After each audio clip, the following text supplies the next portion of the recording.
Salut la compagnie, c'est Jules Melon et aujourd'hui dans Impro Ciné Critique, je vais vous parler d'un film français culte sorti en 1973, fêtant ses 50 ans, La Nuit américaine, réalisé par François Truffaut, une œuvre sur le 7e art, un manifeste voire même une déclaration d'amour au cinéma.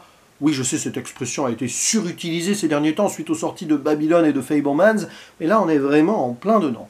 Et au casting, nous avons François Truffaut en personne qui joue quasiment son propre rôle, celui d'un metteur en scène, et à ses côtés, des actrices et acteurs jouant des actrices et des acteurs, comme la star hollywoodienne anglaise Jacqueline Bisset, l'italienne Valentina Cortese, le petit protégé de Truffaut, Jean-Pierre Léaud, Jean-Pierre Aumont, qui a quand même eu aussi une belle carrière hollywoodienne, et Alexandra Stewart. Et pour interpréter des membres de l'équipe technique, puisque nous voyons un tournage ici, eh bien Truffaut va utiliser sa propre équipe, comme par exemple Jean-François Stévenin, qui n'était pas acteur à l'époque, qui était assistant réalisateur, et joue un assistant réalisateur. Il y a son monteur, Yann Daudet, qui joue un monteur. Il y a Georges Delerue qui apparaît au téléphone, clairement dans son propre rôle de compositeur, il donne même son nom. Et également Walter Ball, qui joue un chef-op, qui était caméraman, mais qui aura une carrière de chef-op par la suite. Donc on est vraiment dedans. Bon, il y a également des acteurs et des actrices qui jouent quelques membres de l'équipe technique, comme Bernard Ménez ou Nathalie Baye. Cette dernière, c'est d'ailleurs ici son premier rôle crédité, et elle joue tellement bien la script de Truffaut que beaucoup de gens ont cru que c'était vraiment sa vraie script. Incroyable. Il y a également Jean Champion qui joue le producteur, un personnage important dans la confection d'un film, et des caméos assez remarquables de Claude Miller, qui n'était pas encore très connu à l'époque, et surtout de Graham Greene, oui, le grand écrivain britannique qui est là. Alors, je ne sais plus si c'est lui qui est fan de Truffaut, ou si c'était Truffaut qui était fan de cet auteur, mais en tout cas, c'est assez amusant. Bref, vous l'avez compris pratiquement avec cette introduction, La Nuit américaine raconte le tournage d'un film. Et c'est un film, au-delà même d'être sur la création, c'est plutôt même sur la confection cinématographique. Truffaut s'émancipant ici un peu de 8,5 de Fellini, même si c'est une base, à mon avis, prestigieuse qui lui a donné cette idée. Et donc on va voir pendant quelques jours comment le metteur en scène et l'équipe technique vont réussir ou pas à mettre en place un film avec des actrices et des acteurs qui ont quelques soucis dans leur vie. Et puis de toute façon, les membres de l'équipe technique aussi, ils interagissent entre eux, et des fois des petites histoires comme ça, de la vraie vie, se mettent en place et peuvent entraver la création aux grandes dames de Ferrand, le metteur en scène, joué par Truffaut, qui lui ne jure que par le cinéma. Et donc ici, on assiste à ce qui va être peut-être donc un film qui va s'intituler « Je vous présente Pamela », basé sur un scénario assez basique, que Truffaut d'ailleurs a vraiment vite fait écrit parce qu'il était tombé dessus sur un fait divers, et c'est juste un prétexte pour voir comment en fait l'envers du décor se fait. Et c'est fascinant pour un fan de cinéma de voir un tel film, j'imagine à l'époque d'autant plus, parce que beaucoup de gens qui allaient au cinéma ignoraient comment un film se faisait, et n'avaient pas forcément accès facilement à des documentaires ou des making-of. Et là, j'aime beaucoup cette idée. C'est déjà le film sur le film, moi, c'est quelque chose qui me passionne, et j'avoue qu'ici c'est l'un des meilleurs Truffaut que j'ai vu. Alors c'est une découverte tardive me concernant, un premier visionnage, donc je vais pas aller sur les anecdotes dans tous les sens, et je vais forcément louper certaines références, mais j'ai pas décroché de A à Z, malgré quelques scènes qui peuvent paraître un peu lourdes par moments, notamment dans les chambres d'hôtel, les atermoiements de certains personnages, comme l'acteur joué par Jean-Pierre Léaud, qui est resté un ado éternel et qui ne sait pas trop où se situer entre la vraie vie et le cinéma. C'est un petit peu aussi la thématique principale du film. Mais même ça, ça a une importance, ça a un impact sur ce qui va se passer, sur ce qui se passe, grosso modo, dans ce petit microcosme, qui a été tourné dans un vrai studio, que l'on voit, du coup, on voit le studio.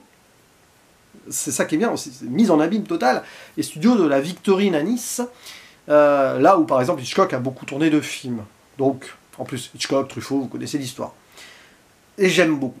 C'est d'ailleurs un film qui a eu un énorme succès, qui a un petit peu sauvé la carrière de Truffaut, qui commençait à descendre un petit peu. Et je crois qu'il a eu un Oscar du meilleur film étranger. Spielberg a adoré, c'est pour ça qu'il a joué dans Rencontre du troisième type après. Il y a plein d'histoires derrière, mais c'est surtout, moi ce qui me marque beaucoup après ce visionnage, c'est qu'il y a des petites anecdotes comme ça, on voit les gens, pour beaucoup jouer pratiquement leur propre rôle, même les acteurs et actrices qui ils mettent beaucoup d'eux et d'elle dedans. Et à certains moments, tu te sens obligé de vérifier. Donc j'ai mis des pauses et tout. À un moment, par exemple, il y a le personnage de Jean-Pierre Aumont qui parle d'une actrice autrichienne, alors suite à un pétage de plomb du personnage de Jacqueline Bisset, qui a des problèmes psychologiques, une actrice, et qui exige une mode de beurre. Hein, bon, pourquoi pas, hein. Et donc Jean-Pierre Aumont, il parle d'une actrice autrichienne, Eddie Lamar, qui qui avait reconstruit un truc pour faire de la pluie parce qu'elle avait le mal du pays. Sur le coup, tu te dis, tiens, en plus, Eddie Lamar, bon, elle est connue, donc... Et oui, c'est une anecdote réelle qu'il a racontée comme ça. Alors, je ne sais pas si c'était écrit avant, sachant que Jean-Pierre Aumont a été en couple un peu avec Eddie Lamar. C'est fort, parce que tu as des petits trucs comme ça, tu as l'impression des fois que c'est... Mais non, il y a beaucoup de choses qui sont vraies. Et donc, ça questionne le vrai, la fiction, réalité ou imaginaire, et j'aime beaucoup ça. Parce que, évidemment qu'il y a des trucs qui ont été un peu mis en fiction, mais Truffaut, il a clairement utilisé donc, des anecdotes, voire des problèmes qu'il a vécu lors de ses tournages précédents, pour les remettre ici et les présenter au public, quoi. Et c'est très fort, parce que c'est du pur Truffaut. On voit d'ailleurs à un moment une séquence de rêve où, enfant, il va dérober des posters et tout de Citizen Kane. Ben, c'est vraiment quelque chose qu'il a vécu. Peut-être en rêve aussi quand il était plus jeune, je ne sais pas, mais son amour du cinéma, il est là. Et il le transpose ici à l'écran, même qu'à un moment, il commande des bouquins pour s'inspirer, et on voit toute une pile de bouquins sur Rossellini, Bergman, Hitchcock, évidemment, et même Jean-Luc Godard, son pote. Poum, poum. On filme les bouquins qui tombent du colis. Et Godard, petite anecdote, c'est ce film, La Nuit américaine, qui a mis fin à l'amitié entre Truffaut et Godard. Parce que Godard n'a pas apprécié la représentation du cinéma faite par Truffaut.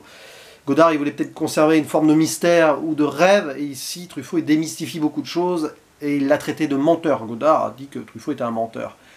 Mais c'est juste une question de perception. C'est là qu'on voit que donc, ces gens qui ont fait un peu la nouvelle vague ont pris des chemins différents. C'est à la fois triste et fort, quoi, comme anecdote. Bref, c'est un cinéma, ici, un film, presque, ici, un lapsus.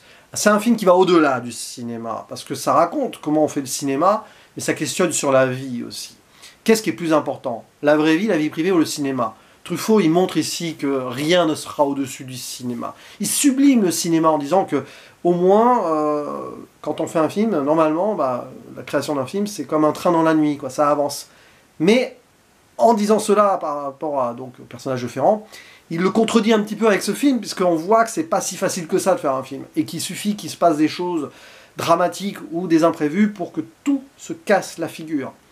Et puis avec ce personnage du producteur qui est là, je suis pas là pour vous diriger, hein, mais qui gravite tout le temps en rappelant les délais, etc., les enjeux financiers, qui impose sans imposer des choses, et puis ces acteurs et actrices qui ont du mal à vivre leur staritude, pour certains, très fort, hein. Et leur vie privée qui empiète et tout, mais c'est aussi de ceux-là qui se nourrissent pour mettre leur personnage en composition. C'est vraiment du cinéma. Donc La Nuit américaine, c'est à voir, et bon, pour celles et ceux novices qui tombent sur cette vidéo, qu'est-ce que La Nuit américaine? Parce que le titre indique quelque chose de technique par rapport au tournage, c'est quand on met un filtre sur une caméra, afin que, quand on tourne de jour, on ait l'illusion que ce soit une scène de nuit. Donc rien qu'avec le titre, Truffaut, il nous parle de l'illusion du cinéma, tout en nous mettant sa vérité derrière le décor. C'est assez génial, ça. Philosophiquement parlant et tout, on peut y réfléchir pendant des heures et des heures, hein, sur ce genre de film. Donc voilà. Je vous conseille vivement La Nuit américaine. Ce ne sera peut-être pas mon Truffaut préféré, quoique on verra avec les revisionnages. Disons que, à date, c'est encore L'Enfant sauvage. Et on peut faire des parallèles entre L'Enfant sauvage et La Nuit américaine, puisque Truffaut jouait dedans aussi, et puis il y a ce côté un peu documentaire réaliste dans L'Enfant sauvage, mais mis au cinéma, comme ici, donc La Nuit américaine, hein, documentaire sur la création d'un film. Mais c'est très très bien, c'est très fort, très très fort. Le personnage de Jean-Pierre Léaud est très bon aussi, parce que c'est un peu du Jean-Pierre Léaud, clairement, enfin... Voilà quoi, j'aime bien. Mettre la vérité à nu dans la fiction, c'est bien ça aussi, c'est ça le cinéma de toute façon. N'hésitez pas à dire en commentaire ce que vous pensez de La Nuit américaine et du cinéma de Truffaut au sens large. On en discute, on en débat ci-dessous, et je vous dis à la prochaine, ciao!